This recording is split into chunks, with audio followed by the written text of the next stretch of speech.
আচ্ছা, আমি কি আপনার বয়সটা জানতে পারি? ধরে নিন আপনার বয়স ২৬ এবং আপনি ওভার ওয়ার্কলোডের কারণে এই ২৬ বছর বয়সেই ইন্তেকাল করেন। তাহলে সিচুয়েশনটা কেমন দাঁড়াবে আপনি কি একটু ভেবে দেখেন তো? আপনি হয়তো এখন ভাবতেছেন, হঠাৎ আমি কেন এসে বয়সের কথা এবং মরে যাওয়ার কথা বলতেছি? আসলে রিসেন্টলি সোউলে খুবই একটা বাজে ঘটনা হয়েছে। সোউলের একটা তরুণ ২৬ বছর বয়স ছিল তার। তিনি একটা বেকারিতে কাজ করার সময় কাজের প্রেশারের কারণে তার মৃত্যুবরণ হয়েছে। আসসালামু আলাইকুম রহমতুল্লাহ। আজকাল অনেকেই স্বপ্ন দেখেন দক্ষিণ কোরিয়ায় এসে পড়াশোনা বা কাজ করার, কিন্তু এই স্বপ্নের খুবই অন্ধকার একটা দিকও আছে, যেটা সম্পর্কে আমাদের সবার জানা উচিত।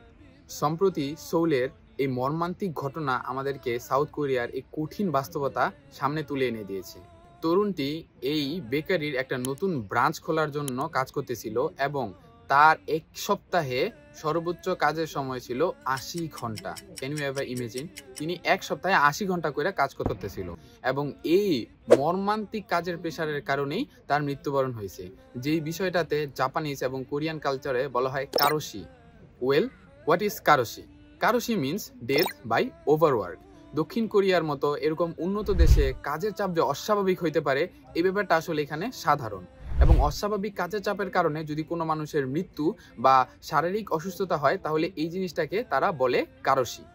লিগ্যাল ল অনুযায়ী এক সপ্তাহে সর্বোচ্চ ৫২ ঘন্টা কাজ করার নিয়ম আছে শ্রম আইন হিসাবে। কিন্তু অনেক কোম্পানি আছে যারা ছোট কোম্পানি, তারা কি করে, তাদের কাজ করিয়ে নেওয়ার জন্য কর্মীদের উপরে অস্বাভাবিক রকমের প্রেশার প্রয়োগ করে। এই প্রেশারটা মেন্টাল এবং ফিজিক্যাল দুই ধরনেরই হয়ে থাকে। কাজ নিয়ে নানানভাবে কথা শোনানো, কাজের জন্য বিভিন্ন স্ট্যান্ডার্ড ধরায় দেওয়া যে এইভাবেই করতে হবে, ওইভাবেই করতে হবে, একটু এদিক সেদিক হলে কথা শোনানো, অ্যান্ড ইভেনচুয়ালি এইসবের কারণে মানুষের যে ওভারলোড পড়ে শারীরিক এবং মানসিক, তার কারণে আজকাল এই কোরিয়ার যে শ্রম কালচার, এটাকে আমার খুব টক্সিক মনে হয়। যারা কোরিয়াতে আছেন এবং যারা কোরিয়াতে আসতে চাচ্ছেন, তাদের জন্য আমার তরফ থেকে কিছু গুরুত্বপূর্ণ তথ্য দেওয়ার রয়েছে।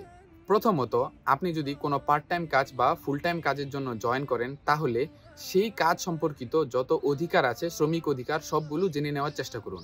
এবং তারা যে কন্ট্রাক্ট পেপারটা তৈরি করবে, সেই কন্ট্রাক্ট পেপারটা খুব ভালোভাবে পড়ুন।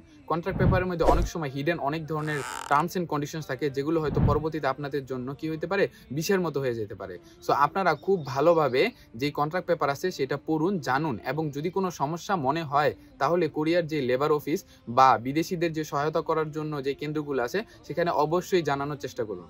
যারা মনে করতেছেন আপনারা ইংরেজি পারেন, টুকটাক ইংরেজি দিয়ে চালাই নিতে পারবেন, তারা আসলে খুবই একটা ভ্রান্ত ধারণার মধ্যে আছেন। কোরিয়াতে আইসা যদি আপনি ভালো লেভেলের ল্যাঙ্গুয়েজ না পারেন, তাহলে কর্মক্ষেত্রে একটা সুন্দর এবং কমফোর্টেবল পরিবেশ পাওয়া আপনার জন্য কখনোই পসিবল না। সো প্লিজ, আপনারা যারা আছেন বা যারা আসতে চাচ্ছেন, তারা কোরিয়ান ল্যাঙ্গুয়েজটার প্রতি একটু ফোকাস দেন এবং ট্রাই করুন যাতে আপনারা বেসিক ল্যাঙ্গুয়েজটা অন্তত শিখে দেশ থেকে আসার। তাহলে এটা আপনাদেরকে কর্মক্ষেত্রে কাজ পাওয়া, ভালো কাজের সন্ধান এবং একটা কাজের মধ্যে আপনার কি অধিকার আছে না আছে, পুরো সিচুয়েশনটাতে আপনাকে খাপ খাওয়াই নিতে অনেক বড় একটা উপকার করবে। আর তৃতীয়ত, ভাই, সবচেয়ে গুরুত্বপূর্ণ ব্যাপার হচ্ছে আপনার স্বাস্থ্য ঠিক রাখা। আপনি যদি সুস্থ থাকেন, তাহলে আপনি কাজ করে অবশ্যই টাকা পয়সা কামাইতে পারবেন, আপনি সেটেল হতে পারবেন। কিন্তু আপনি যদি অসুস্থ থাকেন, তাহলে এই বিদেশের বাড়িতে দেখার মতো আপনার জন্য কেউই থাকবে না। ম্যাক্সিমাম ৭ দিন আপনার খোঁজখবর নিবে, বাট এরপরে সবাই ব্যস্ত, যার যার পার্সোনাল লাইফ আছে, যার যার ওয়ার্ক শিডিউল আছে, সবাই ব্যস্ত হয়ে যাব।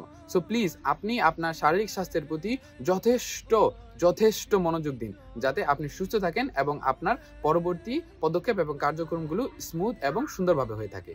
অ্যান্ড ফাইনালি, নিজের জীবনকে অগ্রাধিকার দিন। এই বিষয়ে আরও কোনো তথ্য জানতে এবং কোনো কিছু সম্পর্কে জিজ্ঞেস করার জন্য অবশ্যই আপনারা কমেন্টে জিজ্ঞেস করতে পারেন। ধন্যবাদ সবাইকে, ভালো থাকুন, সুস্থ থাকুন, আসসালামু আলাইকুম।